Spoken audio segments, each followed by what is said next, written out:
할렐루야. 153 저녁기도 오신 여러분들을 주님의 이름으로 환영하고 축복합니다. 무더운 날씨 가운데 건강관리하기 많이 힘드시죠? 저도 더운데 이렇게 참 무기력하게 이렇게 있을 때가 있는 것 같습니다. 무더위에 여러분들 강건하시고 또 코로나가 다시 재유행 가운데 여러분들 코로나 걸리지 않도록 건강관리 잘 하시기를 바라겠습니다. 몸이 건강해야 또한 신앙생활도 잘 할 수 있으니까 여러분들 강건하시기를 늘 기도하겠습니다. 오늘도 하나님의 말씀 보도록 합니다. 히브리서 9장 27절에서 28절 말씀까지 보겠습니다. 히브리서 9장 27절에서 28절 말씀입니다. 우리 같이 한 목소리로 함께 봉독하도록 하겠습니다. 시작.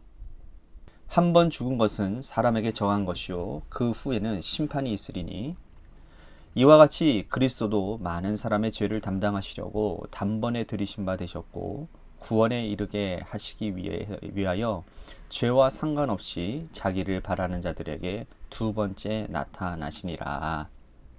아멘. 김세윤 교수님이 쓴 구원이란 무엇인가 라고 하는 책에 보면요, 예수 그리스도의 초림과 이 재림 사이에서의 신학적인 특징을 다음과 같이 설명을 하고 있습니다. 2차 세계대전이 연합군의 승리로 기울어지게 된 결정적인 계기가 바로 노르망디 상륙작전 아닙니까? 1944년 6월 6일 미국과 영국을 중심으로 한 연합군이 당시 나치가 점령하고 있던 노르망디를 상륙작전을 통해서 탈환하게 됩니다. 연합군은 여세를 몰아서 계속 진군하여서 1944년 8월 25일 파리를 탈환하게 되지요.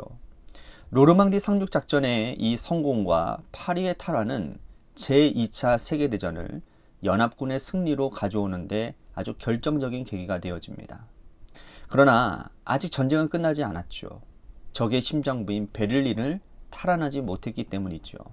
결국 이듬해 해 1945년 5월 8일 연합군은 베를린을 탈환하고 나치는 항복을 선언한 후에 세계 제2차 세계대전이 연합군의 승리로 막을 내리게 됩니다. 예수 그리스도의 초림과 재림도 이와 같은 이치일 것 같아요. 예수님께서 이 땅에 오시고 고난당하시고 십자가에 달려 돌아가신 후에 3일 만에 부활하셨습니다. 이것은 사단 권세를 이기는 결정적인 사건이었어요. 하지만 아직 사단의 잔당들은 여전히 존재하고 남아 있습니다. 예수님께서 재림하신 후에야 악의 권세가 완전히 소멸되어지고 완전한 승리가 선언되어질 것입니다. 연합군이 베를린을 점령하는 그날 2차 세계대전이 끝난 것처럼 예수님께서 다시 오실 그날 우리 그리스도인들도 완전한 승리를 확인하게 될 것이라는 거죠. 지금 우리는 예수님의 초림과 재림 사이에 살고 있습니다. 교회는 예수님께서 부활하시고 승천하신 후에 생겨났고 그리고 예수님께서 재림하시면 사라지게 될 공동체입니다. 교회는 예수님의 초림과 예수님의 재림 사이에만 존재하는 공동체인 거예요. 우리는 예수님의 초림 이후의 삶을 살면서 재림을 기다리는 인생들이라 할 수 있습니다. 그렇다면 초림과 재림 사이에서의 사는 그리스도인들의 삶은 어떻게 살아야 되는가? 히브리서 기자는 이 성도들과 교회는 이렇게 살아가야 된다고 말을 하고 있어요. 오늘 말씀 27절 말씀 보십시오. 한 번 죽는 것은 사람에게 정한 것이요 그 후에는 심판이 있으리니. 히브리서 기자는 우리가 알고 있으나 매일 새겨야 될 진리를 이렇게 설명하고 있어요. 한 번 죽는 것은 사람에게 정하신 것이다. 그 후에 심판이 있는 것도 예수님께서 항상 하시는 말씀이죠. 하나님께서 흙으로 사람의 형상을 만드시고 또 그 코에 생기를 불어 넣으셨잖아요. 그래서 사람은 살아있는 운동체가 됩니다. 생령이라고 성경은 말씀하고 있죠. 이것이 사람의 창조예요. 사람의 창조는 흙과 생기의 조합의 결합입니다.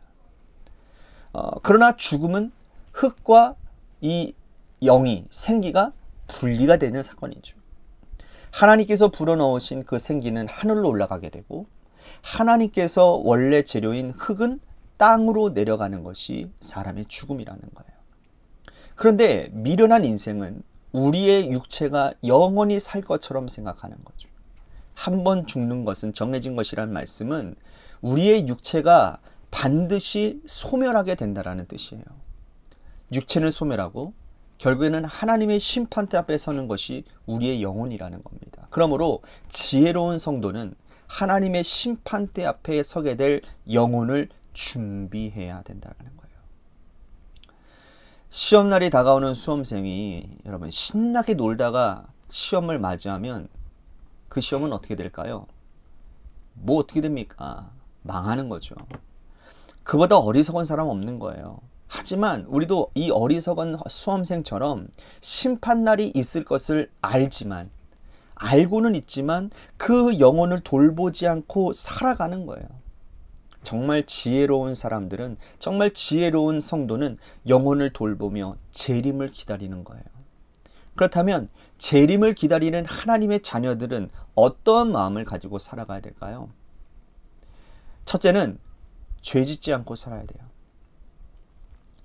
하나님의 심판대 앞에 우리의 영혼이 서게 될 때에 거룩하지 않은 영혼들, 죄로 얼룩져진 영혼들은 하나님께서 용납하지 않습니다. 죄짓지 않고 성실하게 살아서 착하고 충성된 종이라 칭찬받을 정도로 우리는 살아가야 된다는 거예요. 두 번째는 어떤 마음이냐? 서로 사랑하며 살아야 돼요. 종말의 때를 사는 사람들은 열심을 다하여 사랑해야 됩니다. 오늘 하루 건강하게 지낼 수 있을지 불투명한 그 세상에서 서로 반목하며 또 이웃들과 가족과 사랑하고 또 교회 성도들을 사랑하고 부질없는 것 때문에 서로 미워하지 말고 하나님의 은총을 사모하는 그러한 믿음의 백성들이 되어야 된다는 거예요. 마지막으로 이어서 28절 말씀 보도록 합니다. 이와 같이 그리스도도 많은 사람의 죄를 담당하시려고 단번에 들이신 바 되셨고 구원에 이르게 하기 위하여 죄와 상관없이 자기를 바라는 자들에게 두 번째 나타나시니라. 히브리서 기자는요, 재림을 이렇게 설명하고 있어요. 자기를 바라는 자들에게 두 번째로 나타나시는 것이 바로 재림이다. 예수님이 두 번째 나타나시면 악의 잔당들은 심판을 받게 될 겁니다. 우리가 예수님의 재림을 기다리면서 고통받았던 이 세상의 부조리함도 모두 다 사라질 것이고, 우리를 고통 가운데 힘들게 했던 이 사당의 잔당들은 힘을 잃을 것이고, 하나님의 자녀들은 최후의 승리를 경험하게 될 거라는 거예요. 예수님께서 이 땅에 오셔서 돌아가신 후 3일 만에 부활하심으로 이미 승리를 얻은 자들이 바로 우리들입니다. 이 종말 의식을 가지고 살아가면서 하나님께서 확인하신 승리를 우리도 확인하고 예수님께서 재림하시는 그날까지 죄짓지 않는 거룩한 하나님의 자녀로 살아가며 주변 사람들을 사랑하는 그러한 삶을 살아가다가 주님 오시는 날 우리가 영광의 찬송과 하나님의 영광을 맛보며 그 하늘 보좌에 나아가는 그 놀라운 은혜가 우리 가운데 있음을 기억하고 오늘 하루도 우리의 삶의 자리를 늘 버티고 견뎌내는 믿음의 싸움으로 나아가는 저와 여러분들이 삶이 되시기를 축복하겠습니다. 오늘 말씀 생각하면서 우리 같이 기도했으면 좋겠습니다. 예수님의 초림과 재림 사이로 살아가는 자로서의 자세와 마음, 그것이 오늘 우리의 자세, 우리의 마음이 되기를 소망합니다. 죄 짓지 않고 열심히 사랑하며 주님 오시는 그날까지 최선을 다해서 살아가겠습니다. 오늘 말씀 생각하면서 우리 같이 기도했으면 좋겠습니다. 또한 교회를 위해서 간절히 기도했으면 좋겠습니다. 주님 오실 그날까지 맡겨진 사명 잘 감당하는 그런 교회가 되게 하여 주시고 하나님을 기쁘시게 이웃을 행복하게 하는 그런 공동체가 되게 하여 주옵소서. 정말 기도가 살아있는 그런 교회가 되도록 인도해달라고 우리 같이 기도했으면 좋겠습니다. 또 한 가지 우리 같이 기도할 것은 육신의 질병으로 고통당하시는 분들을 위해서 여러분들이 기도해 주시고요. 마지막으로 여러분들의 삶의 자리와 여러분들의 자녀들을 위해서 기도하시다가 이 시간 돌아가시기를 바라겠습니다. 노래 끝날 때까지 우리 같이 합심하여 기도하도록 하겠습니다. 기도하시겠습니다.